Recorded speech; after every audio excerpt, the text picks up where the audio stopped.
Usually kasi, trials are equated with sufferings. Sabi po sa Bible, sa James, the book of James, chapter 1, verses 2 to 4, "Consider it pure joy, my brothers, whenever you face trials of many kinds, because you know that the testing of your faith develops perseverance. Perseverance must finish its work so that you may be mature and complete, not lacking in anything." So kailangan pala ay tinatrato natin ang mga pagsubok na isa ring kaligayahan. Because trials make us grow, strengthen us, trials make us complete. But there is another type of trial that is not suffering, but trial that is enjoyment. Yun ang hindi ko naririnig sa mga tao pag tinatanong ko sa kanilang trial yung enjoyment. At yan po ang pag-uusapan natin ngayon, enjoyment as trial. At ang pamagat ng ating pag-aaral, pass that other kind of trial. Pass that other kind of trial. Heavenly Father, we thank you for who you are. Salamat, Panginoon, at ang mga kapatirang ito, mga kaibigan namin ay nakarating. Kanya-kanyang istorya sa pagparito, kanya-kanyang mga balakid, kanya-kanyang sakripisyo. Panginoon, lahat po ng nahirapan, nagkaroon ng sacrifice coming here, hinihiling ko po sa inyo, palitan nyo ng kagalakan. Punuin nyo ng pagpapala. Honor the intention of your people for coming here today. We want to fellowship with each other, but above all, we like to fellowship with you. Nawa, Panginoon, ay puspusin niyo po kami ng inyong Espiritu. Huwag kaming aalis sa dakong ito na hindi niyo po kami nakausap, hindi niyo po kami napagaling, hindi niyo kami naturuan, hindi niyo kami naituwid. Mangusap po kayong may kapangyarihan. Tinig niyo na sa aming marinig. Use your servant only as your instrument, but be our speaker, O God. We recognize no other God but you, O God of Isaac, God of Moses, God of Abraham. So we reject any other God. We reject any other message from any other person or personality. But we want you, Father, to speak to us. Holy Spirit, enable us. Empower us to hear, to understand, and to become like Jesus. Father, take over. We are your people. We reject and rebuke all presence of evil, all work and plans of evil against His holy assembly. We reject in Jesus' mighty name. And we ask you to do your will. Let your will be done.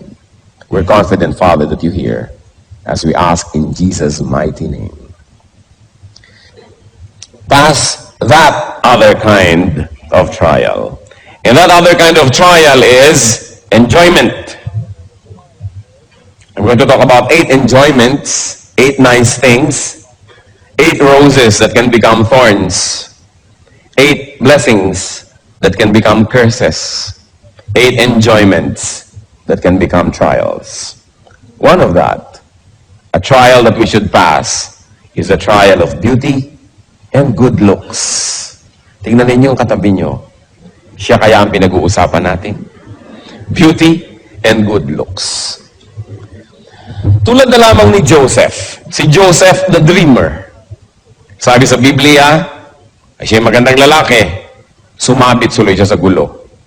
Pinagtangkaan siya at pinagnasaan ng babae niyang amo, asawa ng kanyang tunay na amo na si Potiphar. Genesis 39 verse 6 up to 7. Now Joseph was well built and handsome. And after a while, his master's wife took notice of Joseph and said, "Come to bed with me." At syempre dahil si Joseph po ay makadiyos, siya'y disente, may paggalang sa kanyang among lalaki, di niya kailanman pinagbigyan ang mga panunukso ng babaeng ito. At ang babae ito naman, cannot take rejection well. So what did she do? One day, she cried rape. Nung di siya pansinin, isinumbong niya at pinagbintangan niya na balak daw siyang gahasain ni Joseph. Because of that, Joseph went to jail. And another story deserves another telling. But the point is, kung ito ba naman si Joseph ay hindi may itsura, hindi sana napagnasaan. Kung minsan po, blessing, hindi ka masyadong maganda. ka nare-rape. Blessing yung hindi ka masyadong magandang lalaki.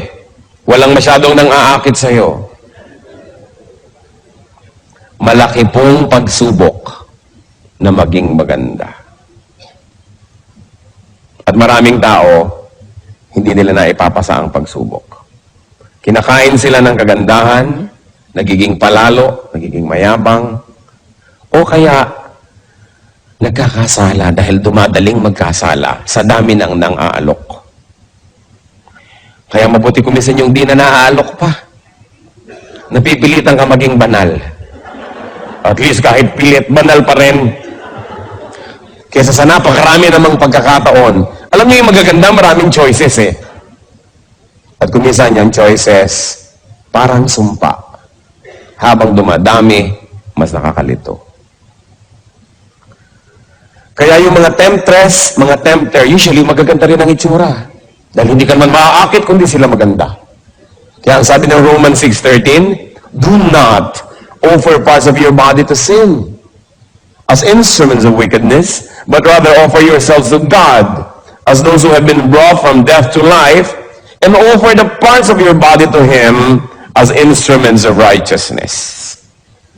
Yan ang sinasabi. So, good-looking people, mag-ingat. At meron pa po ako isang ipakikiusap. Good-looking people, be kind to others.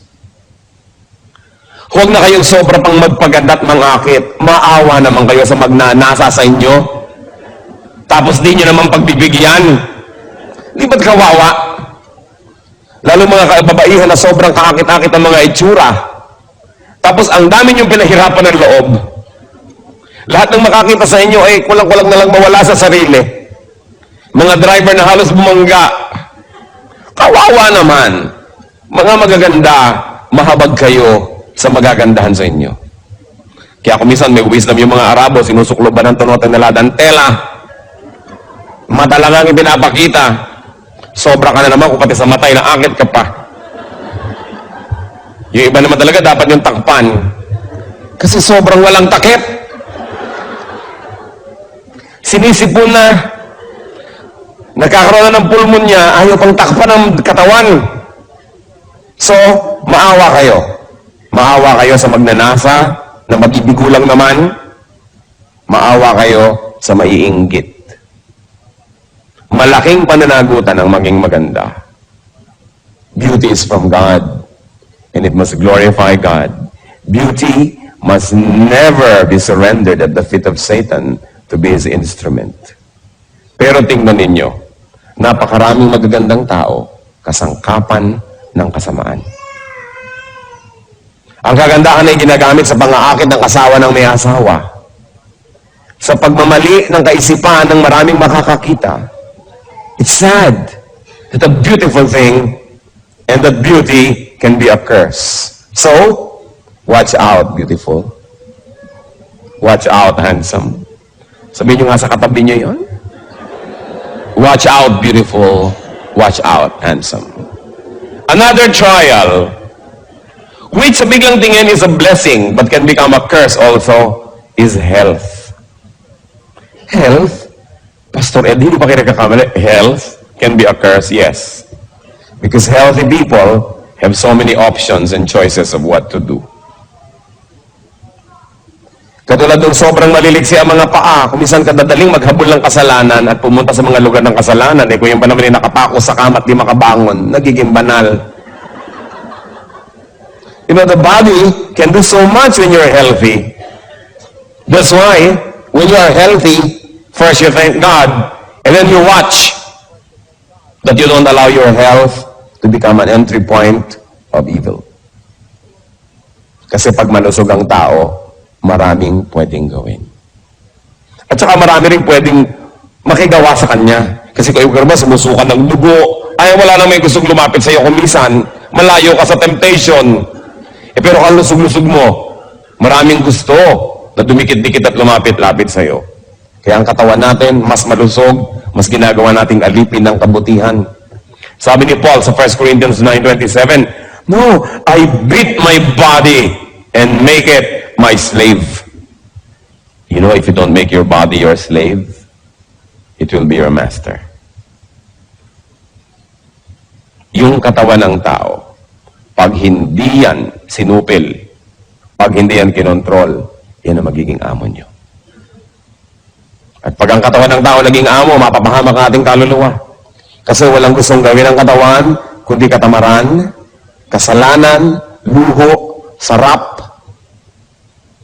Kawawa ang kaluluwa ng tao na yung katawan niya ang naghahari sa kanyang buhay. Kaya ang sabi ni Paul, binubugbog ko tong katawan ko na to, pinupukpok ko to, pinipilipit ko to, at ginagawa ko siyang alipin ko, sumusunod sa kagustuhan ng aking espiritu. At yan ang dapat mangyari. Kaakibat po't kasama ng health, trial din yung long life.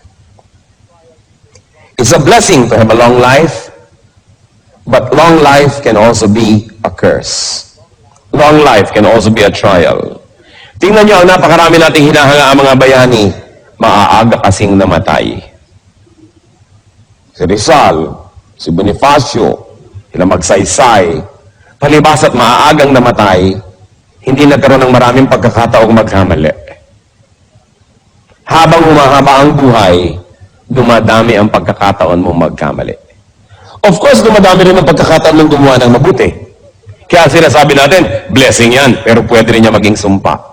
Tingnan niyo sa Don Emilio Aguinaldo, sa haba ng buhay, napakaraming naging controversies tuloy na nasangkutan, sumama sa politika, natalo ko ng pinagagawa, ang haba kasi ng buhay.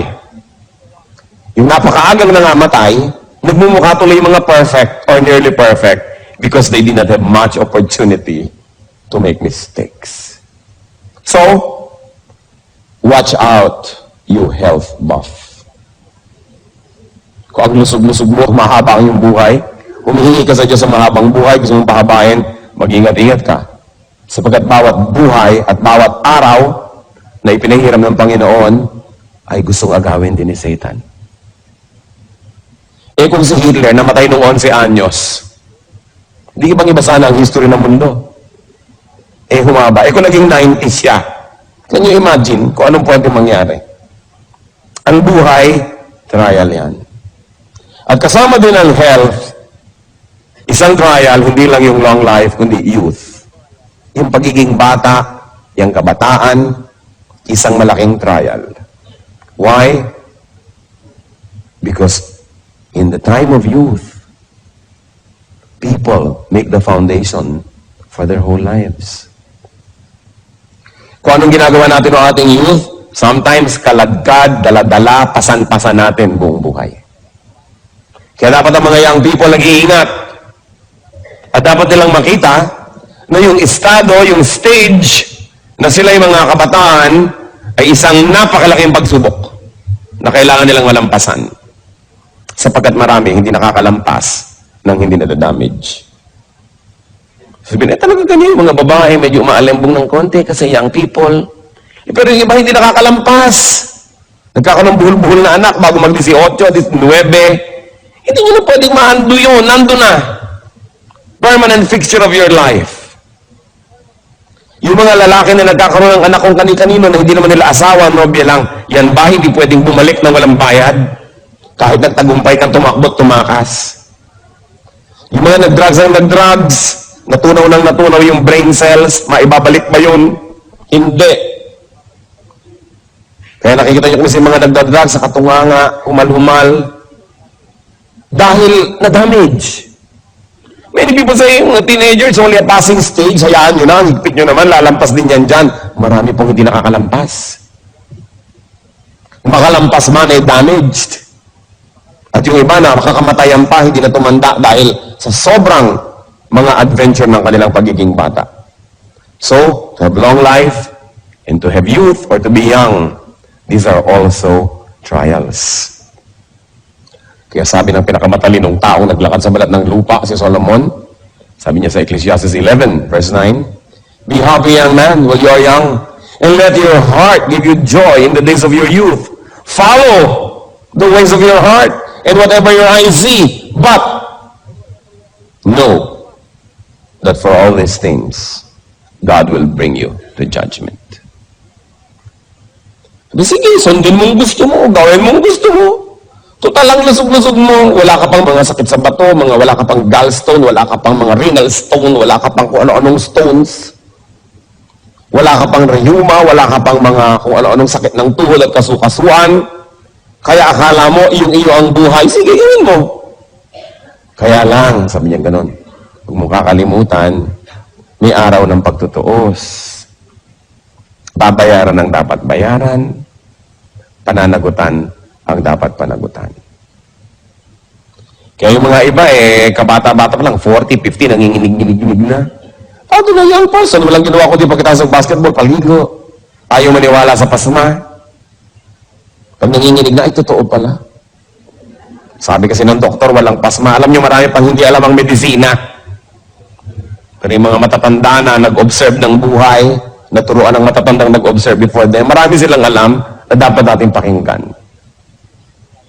Science, medicine, they're all dynamic. Isa yung sinasabi ngayon, biglang bukas, ay mali pala, hindi na pala ganun, papalitan na natin. E paano kung damage ka na dahil pinaniwalaan mo mali? Kailangan pinapahalagahan natin ang payo ng matatanda. Sapagkat sila itong mahaba ang karanasan. There's nothing like experience. Kaya mga kabataan dapat makikinig. Watch out, young ones. Kasi trial ang stage na yan na kayo mga bata. May isa pang trial na sa biglang tingin blessing. Work, business, livelihood. Itong mga bagay po na ito, trabaho, negosyo, hanap buhay, isang malaking pagsubok. Marami mga tao, pag walang trabaho, lagi nasa church. Ang banal, dasal lang dasal. Pastor, pag-pray nyo naman po magkatrabaho ako. Nung nagkaroon, di mo na makita anino. Nalayo. Dahil, natupad ang mga inimithi. Sobrang naging busy. Nawala. So sila, malapit lang sa church, naglilingkod lang sa Diyos, habang walang ibang magawa. Pero oras nagkaroon na, wala na sila. Nagiging sumpa ang dapat sana ipagpapala na trabaho o negosyo. Sa Biblia po, ang Panginoong Diyos ay nirepresent ng isang hari sa isang istorya. Naghain siya ng napakaraming pagkain, ipinatawag ang mga tao. Of course, this is parallel to salvation. Gusto ni Lord pa sa ibang mga tao, papakainin niya ng food for the soul and for the spirit. Pero ang daming tumanggi. Matthew 22, verses 2 to 5, actually verse 2, and you can go on reading on your own up to 5. Sabi, but they paid no attention and went off. One to his field, another to his business. Hindi nila pinakinggan ang imbitasyon. Busy kasi sila eh. It's a blessing to be busy. But it can also be a curse. Especially when you are too busy for God and for God's work. So watch out, you workhorse. Yung sobra kayo magtrabaho, wala nang lugar ang Diyos, sarili na lang, income, hanap buhay, climbing up the corporate ladder, this dog-eat-dog thing, watch out. There's another area of trial, and that is wealth. Ang kayamanan, napakalaking pagsubok. Malaking pagsubok ang maging mahirap. Pero napakalaki rin pagsubok ang maging mayaman. At kung sa akin ay papipiliin, mas mahirap dalhin ang pagsubok ng pagiging mayaman kaysa ng pagiging mahirap. Because it's terrible when you can afford your vices. It's terrible when you can afford to follow your appetites. It's terrible when you can afford to finance bad taste. It's terrible. So what you do with what you have is under scrutiny. What you do with what God gives you will be under judgment. Meron kaya tayong wealth, whatever it is, that we love more than God? What do you love above your wealth is watched in heaven. Hindi masama maging mayaman. Ang gusto naman, Lord, na maging prosperous tayo lahat eh. Pero oras na inuna mo na yung kayamanan kaysa sa Diyos, oras na siya ang iyong Diyos, kawawa ka naman. Kasi dinagdagan mo ang Diyos ng iyong buhay. Yung mga sumasamba sa salapi, kawawa. Sa halip na kanilang gamitin ang salapi at sila ang naglilingkod sa salapi. Sukdo lang sirain nilang kanilang mga relasyon sa kapwa, Siraan nila ang kanilang puri, reputasyon, kabanalan, magkapera lang. Then they become slaves.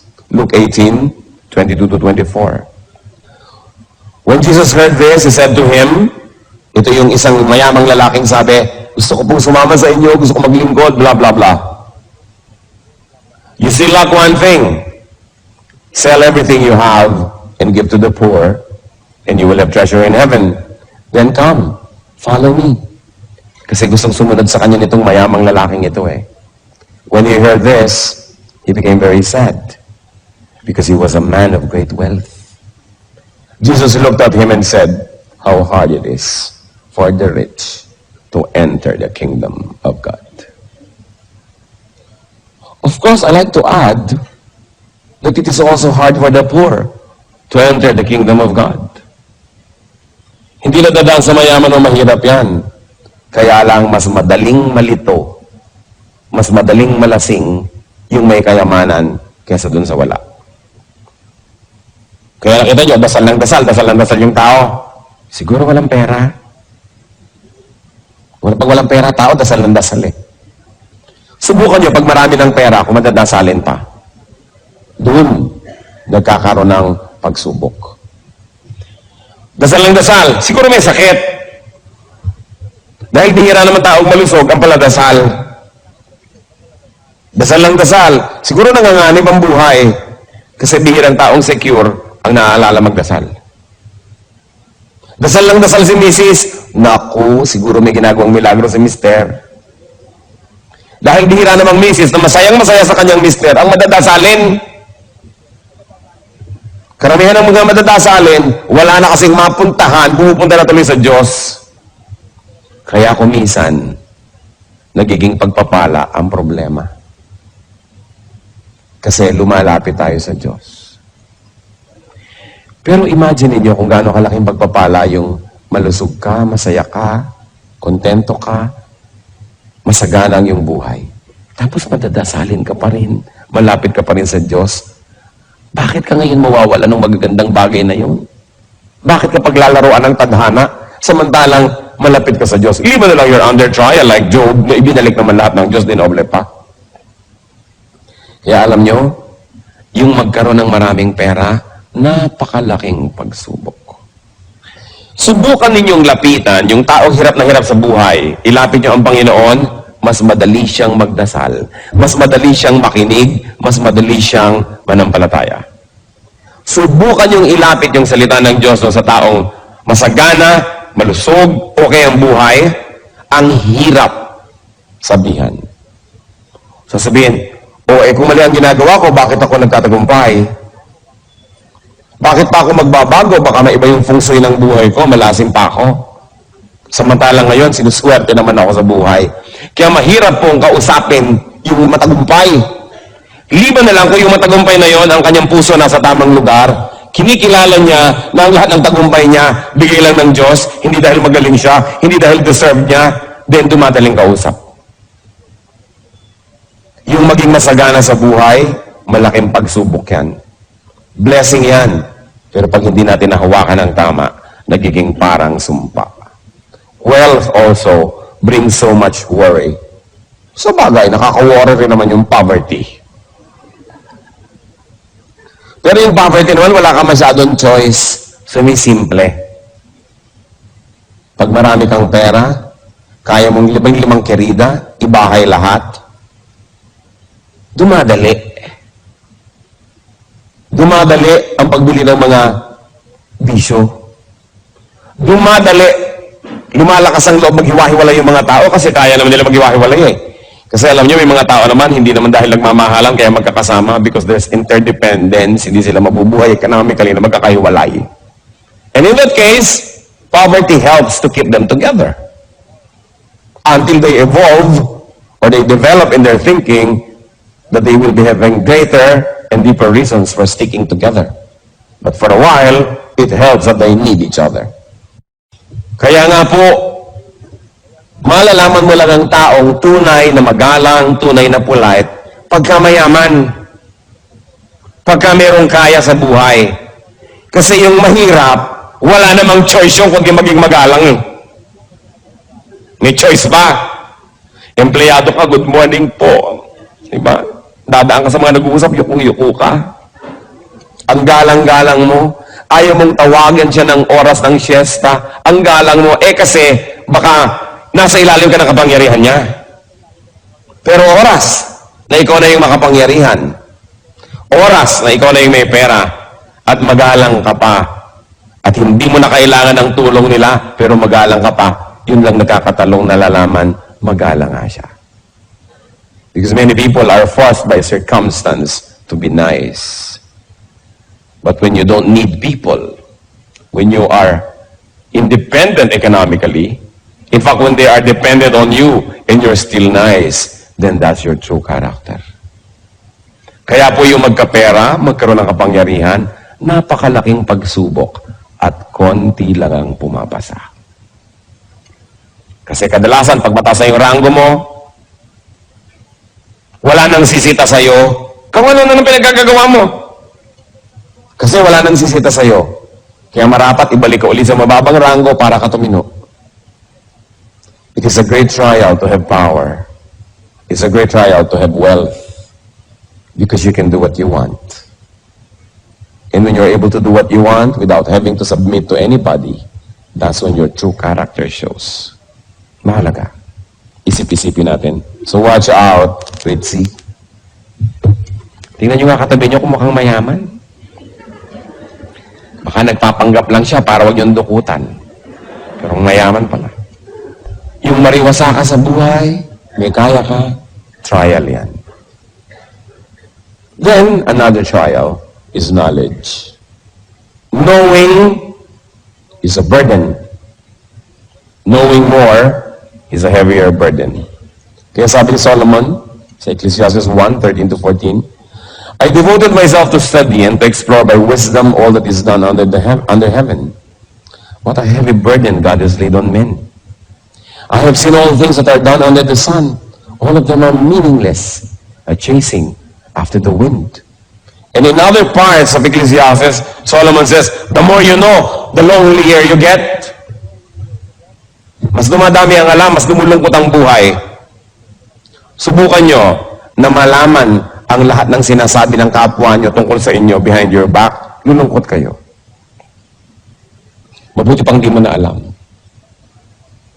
Subukan nyo malaman ng maraming bagay na babawasan ng kaligayahan. So the more knowledge, the more trials. Kaya yung mga rumurulog ng konti, nakapag-biology 4 lang, ipinagpipilitan ng galing tayo sa unggoy, yan ang napala sa pagiging marunong. Little knowledge can be dangerous. That's why atheist scientists, atheist philosophers are in danger. What we know is little. What we do not know is immense. O yung taong hindi tiyak, therefore akala niya hindi niya alam. Ang nanganganib, yung mga tao nagdudunong-dunungan. Yung mga natututo, nalalagay sa panganib, napapahamak, kung ang karunungan na ito, hindi na isusuko sa Panginoon. Kita ninyo dahil sa karunungan ng tao, akala na nag-i-improve tayo, wow, pagaling ng pagaling ang tao, pagaling ng pagaling ang mga armas na nagagawa. Mabuti pa nung araw, pukpukan lang ng bato, buhusan ng kumukulong tubig ang mga gera. Kapaltos-paltosan ka lang. Ngayon, napaka-high-tech ng gera, ang daming namamatay agad. Dahil sa runong. Knowledge can be a curse. So watch out, nerd. Mukha bang marunong ang katabi nyo? Tingnan nyo nga, mukha bang marunong? Sabi mo, mukhang marunong ito. Ano yung basis natin dyan? Another trial, of course, is zest. Sigla. Love for life. Love for your vocation. Sigla. Yung meron tayong passion. Actually, maganda yan. Pero trial yan. Dahil kung saan ninyo yan, i-dedicate, doon kayo mapupunta. Sabi sa Matthew 10:39, whoever finds his life will lose it. But whoever loses his life for my sake will find it. So para nasan yung zest niyo ba? In finding God or in finding other things? What causes do you pursue? What causes do you live for? Make sure the things you live for are worth dying for. And the things you die for are worth living for. Kaya dapat pag-ingat-ingatan natin yung sigla kasi kumisan kung saan-saan napupunta. Pang-pito po na trial sa buhay, good relations. Yung meron kayong mga mapagmahal at minamahal na mga magulang, mga anak, mga asawa, kaibigan, etc., etc. Akala natin ito is lagi nalang good sa atin. They can be trials. Our loves, our affections, our involvements. Pag iniisip ko itong sa Abraham, bakit matapos na manalangin ng kay haba-habang panahon na magkaanak, nung nagkaanak, sabi ni Lord, paki-offer mo nga sa akin yung si Isaac.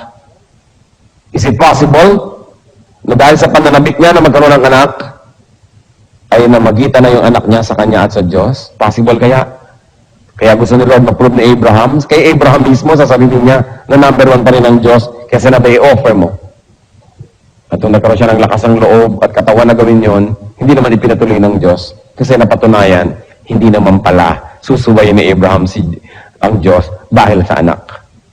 Therefore, hinayagan niya na yung anak, ma-maintain. Kung ipinagkait kaya ni Abraham si Isaac at hindi niya ini-offer, paano kaya kukunin ng Panginoon niya at saan paraan? We don't know. Because the story did not happen that way. Abraham obeyed God. Gaano karami sa inyo ang susunod sa Diyos kung ang pagsunod ay nangangahulugan ng pagputol ng relasyon niyo sa kapwa-tao? O layuan mo yang si Bigote.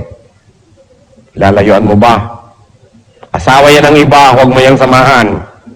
Diyos ko po, paano ako mabubuhay nang wala siya? Kaya kay Bigote, kahon, bayong, kung ano man yun, siya pa rin. Kaya maraming tao hindi nakakalapit sa Diyos kasi inuuna nila kapwa-tao. Kasi naranasang umibig, nakatikim magmahal at mamahal na addict. Kaya never mind my kaluluwa, never mind my kabanalan, ang mahalaga sa akin, kapwa-tao lamang. Kaya yan pong magmahal at mahalin, malaking trial yan. Kasi laging nanganganib na magkaroon ng kaagaw ang Diyos. Sabi pa naman niya, I tolerate no rivals. Love the Lord your God with all your heart and with all your soul and with all your mind. Kaya sabi sa Matthew 10:37, anyone who loves his father and mother more than me is not worthy of me. Anyone who loves his son or daughter more than me is not worthy of me. Ang tagal, pinroblema ko yung verse na yan. Sino sa inyo naman problema sa verse na yan? Raise your hands. Sige pa, aminin nyo na. Kakaproblema, no? Sabi ko, bakit naman ganyan ang Diyos? Napaka-egocentric. Gusto nilang lagi lang siya, number 1. Pati ba naman sa nanay ko, mauna pa siya. Kung meron ako anak, may asawa ko, mauna pa siya. Tapos una siya sa lahat. Lahat ng tao siya na lang yung number 1. Bakit naman? Na-share ko na sa marami to, payagan niyo akong ulitin ko sa inyo dahil baka hindi ko pa na-share sa inyo. Dahil nagkaroon ako ng peace sa verse na ito. At alam niyo kung paano, sa hinaba-haba ng pakipagbuno ko sa verse na ito. Napagtanto ko, I'm sure it came from the Lord, na kung sino ang mahal niyo, yun ang makakasakit sa inyo. Kaya ka ba naman saktan ni Aling Eyapang doon sa may kanto? Hindi siguro, maliban na lang hinampas ka niya. Pero hindi niya kaya saktan ang puso mo, tulad ng magiging sakit kung iniwan ka na asawa mo. Pinagtaksilan ka ng nobyo mo, sinumpa ka ng magulang mo, iniwan ka ng anak mo. Ang sakit. Kasi yung mahal mo, ang makakasakit sa'yo. Mas mahal mo, mas kaya kang saktan. Ngayon, kung nagmamahal ka ng tao, humanda-handa ka masaktan. Kasi, iiwan ka niyan. Maaaring pagtaksilan ka dahil siya naging marupok. O maaaring pagtaksilan ka dahil basta ayaw na niya sa'yo. O ang tapat-tapat niya, ang buti-buti, namatay. Di wala rin. Mawawala rin. Kawawa naman ang taong sobrang nagmamahal sa kapwa. Humanda kang lumuha. Kaya ang sabi ng Panginoon, unahin niyo ako. Ako ang gawin yung number 1 love. Kasi hindi naman siya mamamatay. Hindi lagi siyang nandyan. Hindi ka naman niya pagtataksilan dahil siya matapat. Hindi ka naman niya iiwan because He fills heaven and earth with His glory and with His presence. Hindi ka niya dadayain, hindi ka niya pagsisinungalingan. Tutulungan ka pa niya, sasamahan ka niya. Kaya sabi niya, pag akong mahal niyo, wala kayong kalugi-lugi. Paano mo, Diyos ko, ang bigote? O, di gawin mong number 2, number 3 sa iyong buhay. Pagtaksilan ka, mawala siya sa'yo, dahil ako pa rin ang number 1, nasaktan ka, pero konti lang. Kasi pag yung number 1 sa buhay mo ang nawala, sabi mo ba, Crispin, Basilio. Kasi nawala yung number 1 eh. May problema pa kayo sa verse na ito? Nasolve, nasaling nasolve na ang problema. Gusto ng Diyos, number 1 tayo, number 1 siya sa buhay natin, kasi gusto niya tayong alagaan. Di ba? Sino sa inyo mga magulang? Di ba pag may naliligaw sa anak nyo, kinakabahan kayo? Baka paluhain tong anak ko? Ano ba itong naliligaw sa kanya? Laki ng hikaw. Malaki pa sa hikaw ng daughter ko, ang hikaw mo, iho. Nakakatiyak ka bang matutuwa ang anak ko sa piling mo? Kasi ang grade mo, puro pasang awa. Kawawa naman ang anak ko. Hindi ba't kuminsan kung pwede lang ibulsa yung anak niyo yung paligawan? Dahil ayaw niyo masaktan. Hindi dahil gusto niyo siyang sadistahin. Kasi parang kitang-kita niyo na, anak, masasaktan ka. Tapos nakikita mo na hindi ka na sinusunod dahil susunod-sunod sa nobyo. Hindi na sinusunod na yung mga patakaran, nagsisinungaling na sa'yo. Eto na nga, number 1 na yung nobyo, hindi na ako. Kawawa naman ang anak ko. Kaya ang magulang, kung pwede lang, anak, ako na lang gawin mo number 1. Hindi kita pagtataksilan. Dito ka na lang sa atin. Magsama-sama tayo habang libing. Kung pwede lang ganunin ang anak. Kasi gusto mo i-protect. Ganun. In a much greater way, ganun tayo gustong i-protect ni Lord. Kaya sabi niya, gawin mo ako number 1. Hindi dahil sa egocentricity ko, hindi dahil sa pride ko, hindi dahil gusto ko makuha lahat ng atensyon. Kasi gusto kitang di masaktan. Magmahal ka ng iba, konti lang, wag tulad ang pagmamahal mo sa akin.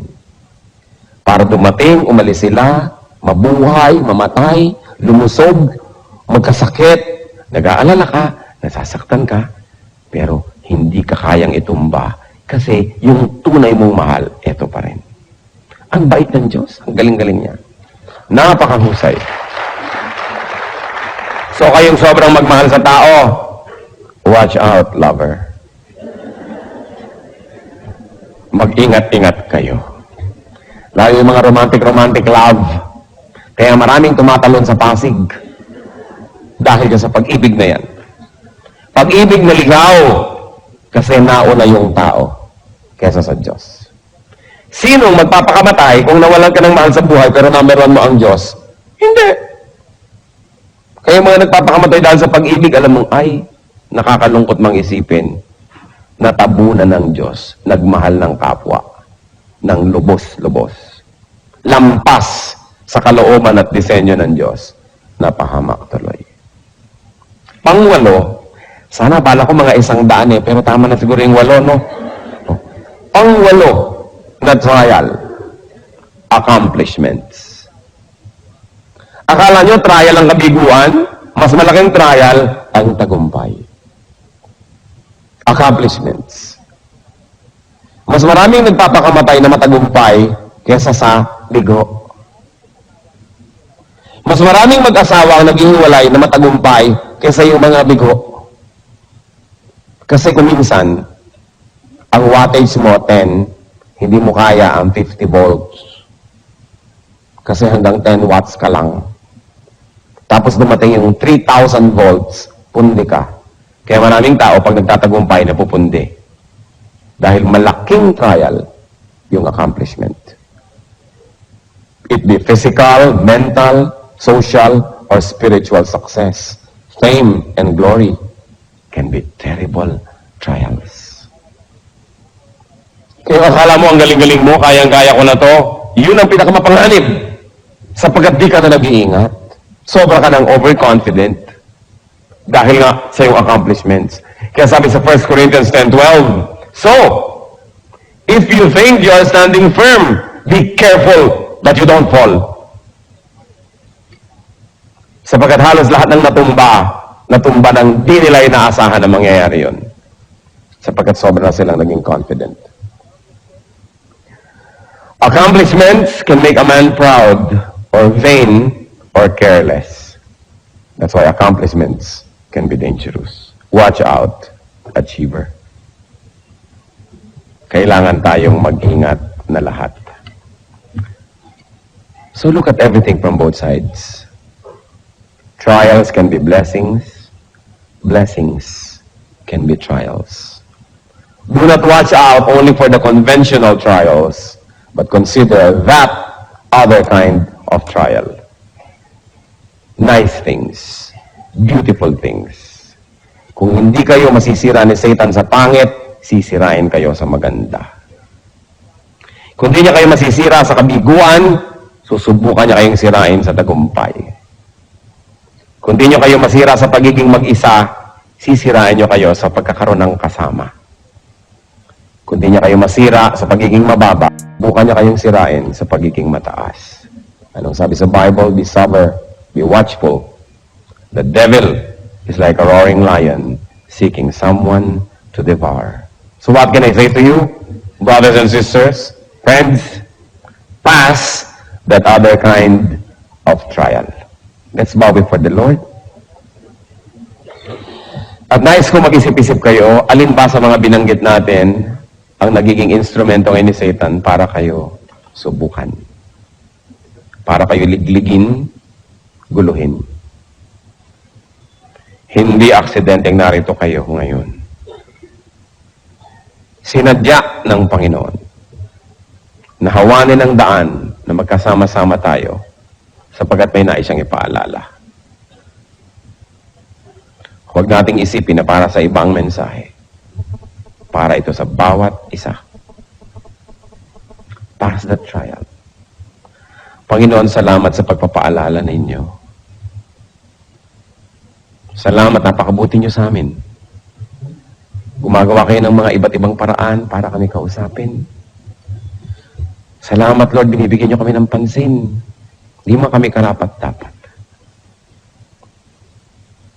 Ipakita nyo nga sa amin ang mga bagay na sa biglang tingin ay mabuti, subalit pag di namin binantayan, maaaring maging dahilan ng aming pagkadapa. At maaaring nagiging dahilan na ang ilan. Turuan niyo po kami. Nais kong manalangin para sa ilang tao na nakita nyo ilan, marami, maaaring lahat o isa sa mga binanggit ngayon nagiging trial sa inyo. Nais kong ipanalangin na palakasin kayo ng Panginoon. Nais kong ipanalangin na bigyan kayo ng Panginoon ng matang makita ng malinaw ang mga pandaraya ng sanlibutan. Sino man sa inyo magsasabi, yes, meron sa mga binanggit na nagiging dahilan ngayon para ako'y subukin. Nais kong malampasan, nais kong maging malakas. Hihingi tayo sa Panginoon ng pagpapala. Sino man ang magsasabi niyan, we're going to pray. Who else would like to say, Lord, you made me realize and you made me see the trials that I probably never saw clearly before. But now I like to surrender to you and to announce to you, O Lord, to say to you that I need you. Individually, brothers and sisters, kausapin niyo ang Panginoon. Narito siya. Damang-dama kong narito siya. Kausapin niyo. Humingi kayo ng lakas. Ihingi niyo ng tawad ang mga pagkakamali, pagkakasala sa mga larangang ito. Hindi